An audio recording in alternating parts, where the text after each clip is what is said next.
What's up, cool people? I'm Mike Conroy. Another Wednesday in the Word. Here we go. So, Genesis chapter 4. So, we have just recently encountered the first instance of people disobeying God in the Bible. And now we're going to see how things go on with life afterward. Quick side note before I get into this. Apologies if anything sounds a little off or if I end up touching my jaw or anything partway through this. I just a couple hours ago got back from seeing the dentist and apparently getting a couple of fillings put in because I had, according to them, I had two small cavities. Not sure when those happened, because I have not had cavities my entire life. But anyway, I digress. Let's focus on the Bible here. So, chapter 4, verse 1. Now Adam had sexual relations with his wife Eve, and she became pregnant. When she gave birth to Cain, she said, "With the Lord's help, I have produced a man." Later, she gave birth to his brother and named him Abel. So, first children ever. And I'm curious what the little footnote... Okay, so I guess instead of produced, there is... The footnote says... or I have acquired instead of I have produced or something. Anyway, it apparently the name Cain sounds like a Hebrew term that can mean produce or acquire. So we're already starting to see the trend really throughout the Bible of names just having a certain meaning to whatever the situation was or what was expected of that person or something to do with the circumstances of their birth. But in any case, meanings of names were a lot more significant in biblical times. So anyway, gave birth to Cain and then later Abel. All right, so kind of halfway through verse 2. When they grew up, Abel became a shepherd, while Cain cultivated the ground. When it was time for the harvest, Cain presented some of his crops as a gift to the Lord.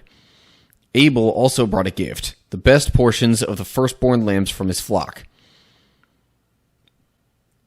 Now, it specifies that Abel's gift was like the best that he had, essentially. Whereas Cain's gift, it just says it was some crops. It doesn't say it was the best, doesn't say it was the worst. It's just, here you go. Here's just an assortment of, my work of the fruits of my labor, so to speak. So anyway, then it says toward the end of verse 4, the Lord accepted Abel and his gift, but he did not accept Cain and his gift. And this made Cain very angry, and he looked dejected.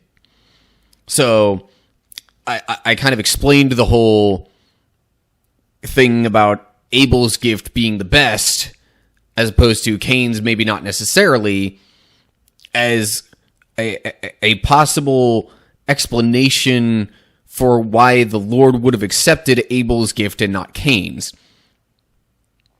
Some people who don't really look into this enough and read, that detail about it, often think that they often wonder why God would have rejected Cain's gift, or like assume that God preferred gifts of animals over crops. But I think it has more to do with that Abel gave his best and Cain quite likely did not. So, verse 6. Why are you so angry? The Lord asked Cain.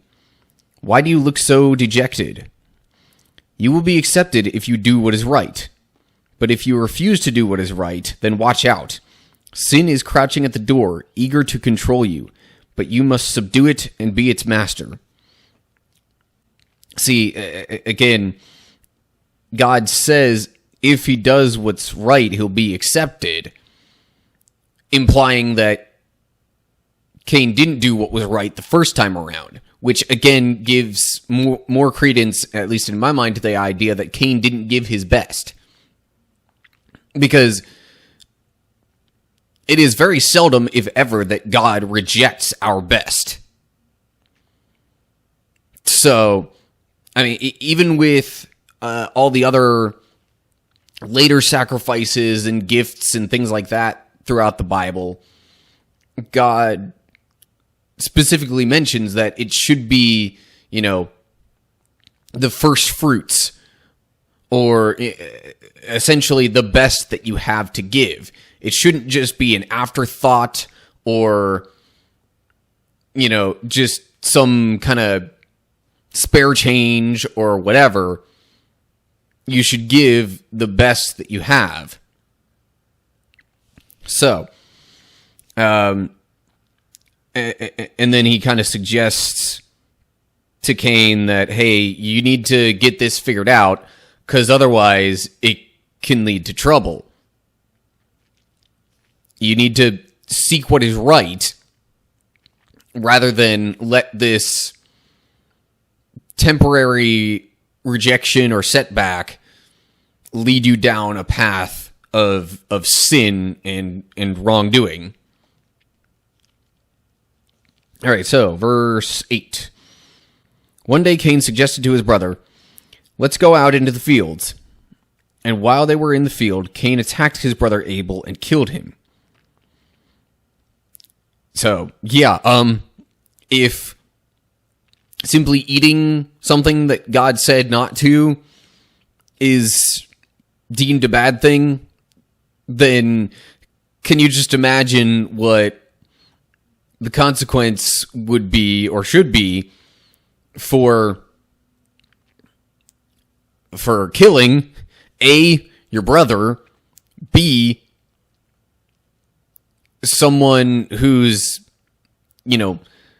sacrifice was deemed acceptable to God and who was on good standing with God. So, yeah, really has not taken very long. Only a single generation to go from eating forbidden fruit to murder. Like I said in the last chapter, there's a quick downward spiral, or I said something to that effect. So anyway, verse 9. Afterward, the Lord asked Cain, where is your brother? Where is Abel? I don't know, Cain responded. Am I my brother's guardian? Again, that habit of trying to hide sin and wrongdoing from God. He already knows, and trying to hide it only makes things worse. Adam and Eve did it when they tried to hide from God in the garden and cover themselves, and Cain's doing it here by lying and saying that he doesn't know what happened to his brother, even though he's the one who killed him. So, verse 10. But the Lord said, what have you done? Listen, your brother's blood cries out to me from the ground. Now you are cursed and banished from the ground, which has swallowed your brother's blood. No longer will the ground yield good crops for you, no matter how hard you work.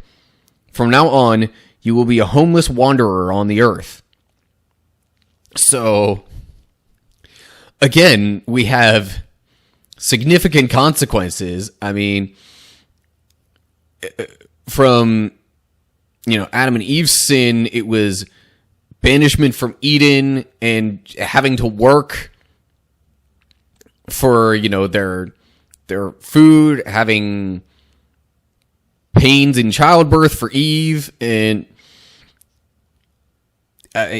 now in this case with Cain, his punishment for killing Abel was God taking away the very thing that he was best at and known for. God essentially takes away anything that identified him up to that point, other than his name and his appearance. Because he also says, you will be a homeless wanderer. At least Adam and Eve still had a home when they were forced out of Eden. Cain gets nowhere to live. So yeah, this is Cain's punishment. He's a homeless wanderer, which, just realized, already we have the first case of homelessness within the Bible. So he doesn't have a home anymore. He can't get good crops. Like, he can't reap the benefits of the same work that he used to do.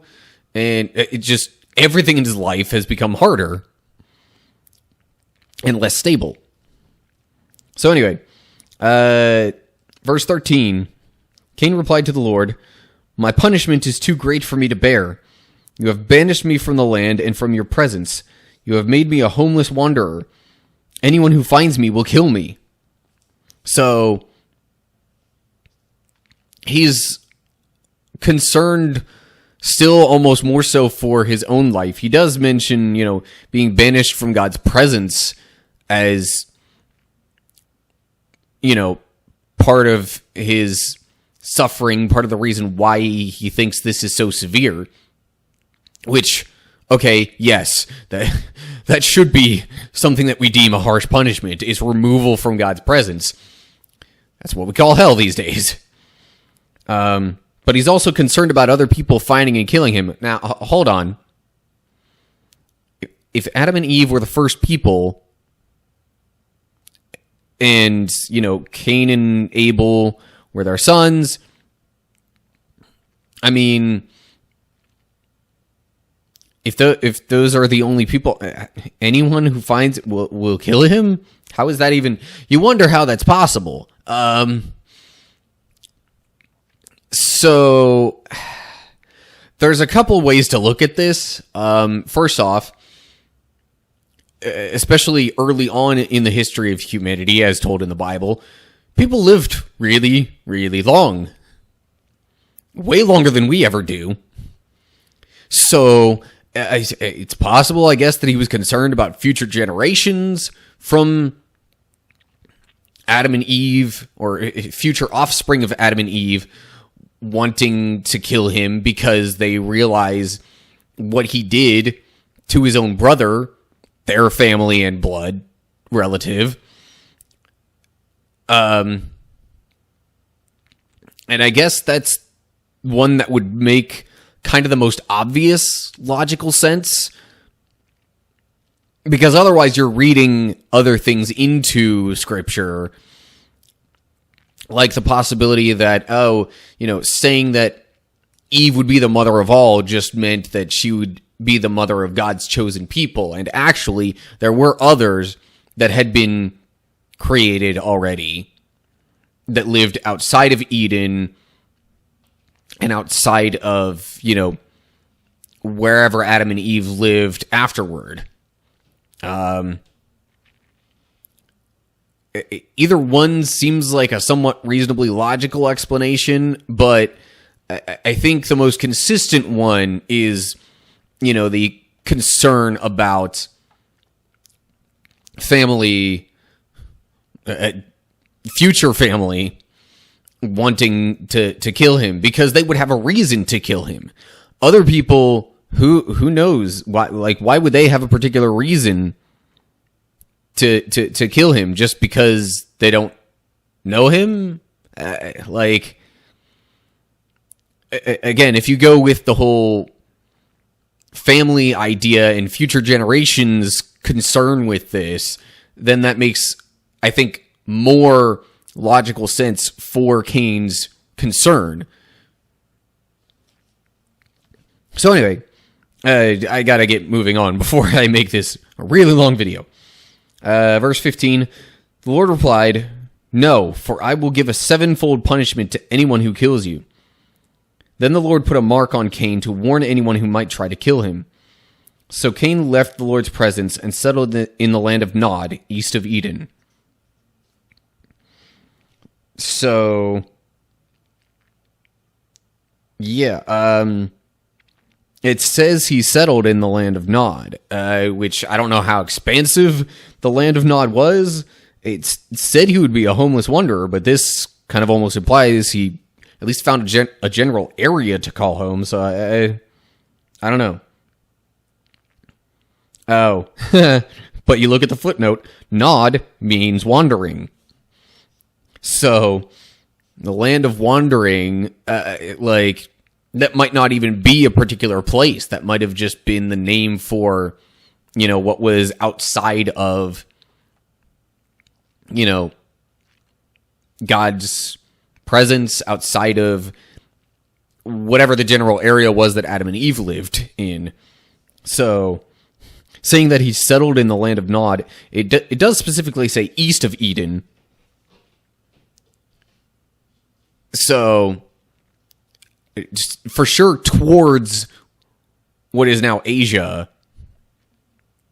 especially East Asia, but maybe not that far, who's to say. But anyway, saying he settled in the land of Nod is kind of just a clever way to say, probably, that he didn't actually have a home. Because otherwise, like, if you translate it, he settled in the land of wandering, which would imply he never really settled. So anyway, now we get into the descendants of Cain, because obviously Abel wasn't going to have any descendants. He's dead. So Cain had sexual relations with his wife. Okay. But then that also... So who would his wife have been? It brings up a lot of questions early on, honestly. So that's part of the reason why I wonder if, you know, calling Eve the mother of all was meant to be just the mother of all of God's people, or something to that effect, or like if there were actually other people that God created along with Adam and Eve, just in different areas, and they weren't necessarily the ones meant to give birth to, you know, God's chosen people. But I mean, there's also kind of early on, I mean, when there's only so many people, you gotta wonder. I mean, if you take the Bible purely for what it says and don't add anything to it, I mean, it never mentions Adam and Eve not having, you know, not having girls, but it also doesn't mention them having girls. But that was just kind of a societal thing at that time. Not much attention was really paid to the females, especially the female children, the girls. So anyway, so Cain had sexual relations with his wife, and she became pregnant and gave birth to Enoch. Then Cain founded a city which he named Enoch after his son. And Enoch had a son named Irad? I don't know. Irad sounds a little better. Irad became the father of... and again, we get these complicated names here. I apologize. Irad became the father of Mehujael. Mehujael became the father of Methushael, or Methushael. There's no H between the A and the E there. Anyway, and Methushael became the father of Lamech. Lamech married 2 women. The first was named Ada, and the second was Zillah. Ada gave birth to Jabal, who was the first of those who raise livestock and live in tents. His brother's name was Jubal, the first of all who play the harp and flute. Lamech's other wife, Zillah, gave birth to a son named Tubal Cain. He became an expert in forging tools of bronze and iron. Tubal Cain had a sister named Naamah. Again, sorry about these pronunciations, but I'm doing my best here. One day Lamech said to his wives, Ada and Zillah, hear my voice. Listen to me, you wives of Lamech. I have killed a man who attacked me, a young man who wounded me. If someone who kills Cain is punished 7 times, then the one who kills me will be punished 77 times. Okay, kind of a odd proclamation to make upon yourself, essentially. But I guess he's more like, well, Cain had no reason to kill Abel. No good reason, anyway. And I guess Lamech is trying to say, hey, you know what? If the punishment for killing Cain would have been that bad when he didn't really have a good reason to kill Abel, then if I, who had a good reason to kill this person I killed, am killed by someone else, then the punishment should be even more severe. I don't know. Otherwise, it just seems like a rather random thing to mention. So anyway, that's pretty much everything we hear about Cain's descendants, at least for now. But then it flashes back to Adam and Eve. So it says, Adam had sexual relations with his wife again, and she gave birth to another son. She named him Seth, for she said, God has granted me another son in place of Abel, whom Cain killed. When Seth grew up, he had a son and named him Enosh. At that time, people first began to worship the Lord by name. Because, I guess, of Eve's declaration that God granted her a son again, and that was her act of worship there. I'm trying to think, so if you look at the footnotes in this version, it says Seth probably means granted. It says God has granted me another son. The name may also mean appointed. So it's interesting if you note some of the differentiations there, because the way you take it in some cases, like Eve saying, I have produced a man in reference to Cain's birth, makes it sound, more like it's focused on her, even though it says with the Lord's help. It recognizes her part in it a bit more. But if you take the meaning of acquired, then it's even further placed on God. And things like this, especially, when you have Hebrew words with different meanings, or whatever other similar instances where you have multiple possible translations of certain words, this is part of how you get such different views on the Bible in some cases. Like, some people will just automatically assume and default, because of how they were raised in their own faith or different things like that, they'll just automatically assume that the one translation has the better meaning, that, it's the one that's more correct, just because it fits with their view of the Bible more. So, like, anyway, yeah, so that's it for chapter 4. And so we're getting into some slight genealogies already. Actually, the next chapter is going to go into the descendants of Adam.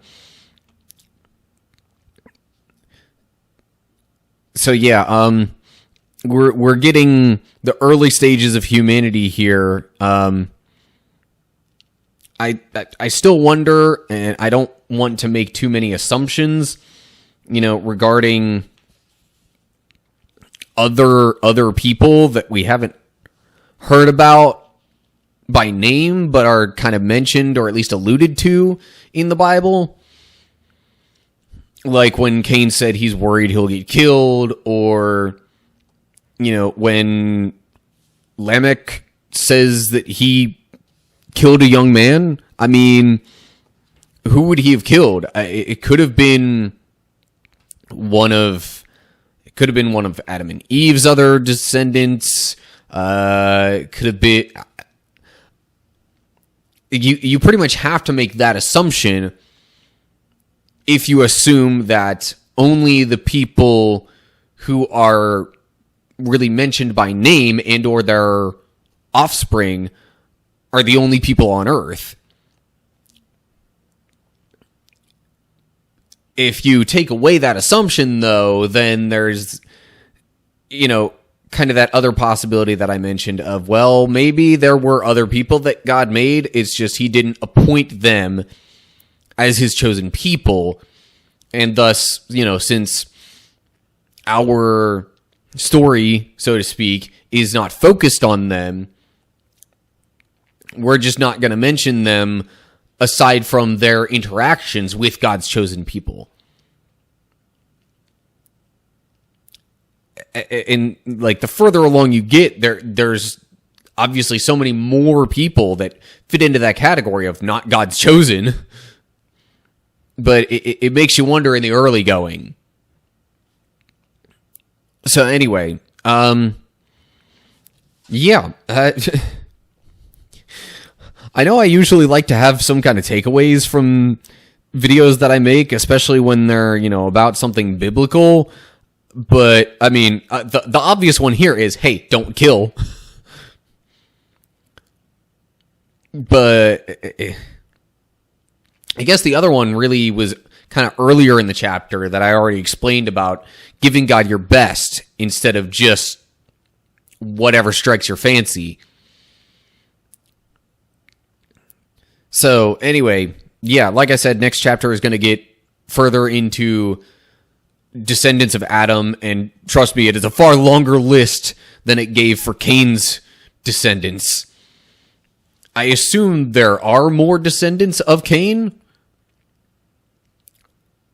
or at least I have no reason to think that there weren't any more. But again, I think the Bible is going to focus on the other descendants of Adam because they are his chosen people. And, that's kind of where the history of God's people continues and where kind of the story, for lack of a better way to put it, is focused. So I guess I would also say don't assume that there aren't other things going on in the world just because the Bible doesn't specifically mention it. Especially now that we have different people living in different places. Just know that, there's a focus on God's chosen people and their history. But there, like I said, there may also be other things going on with other people in the world. So, especially now and as we move further along, there's all the more reason to not really so much question and wonder who are these other people that God's people are interacting with, or these people that we know of in Scripture are interacting with. So anyway, I won't digress on that too much further. That was Genesis chapter 4. Let me know what your thoughts are down in the comment section. Anything you have that you want to add to the discussion. Yeah. And of course, you know all the other stuff to do, like, share, subscribe, click the bell, look down in the description for more info. Yeah, I won't bore you with those details. So anyway, that's going to do it for now. Hopefully I'll see you next week when we get into Genesis 5. I will confess that some of these chapters are not always the most interesting, but I really want to try to have something that we could take away, even if it's just a knowledge of a certain idea or principle or thing that happened. That's, I think, going to be one of my main goals as I keep going through the Bible, is to give some sort of thought to reflect on and not just be like, well, there's what it said, as if it has no significance to it. Because then that would be assuming that part of the Bible has no significance. I never want to make that assumption.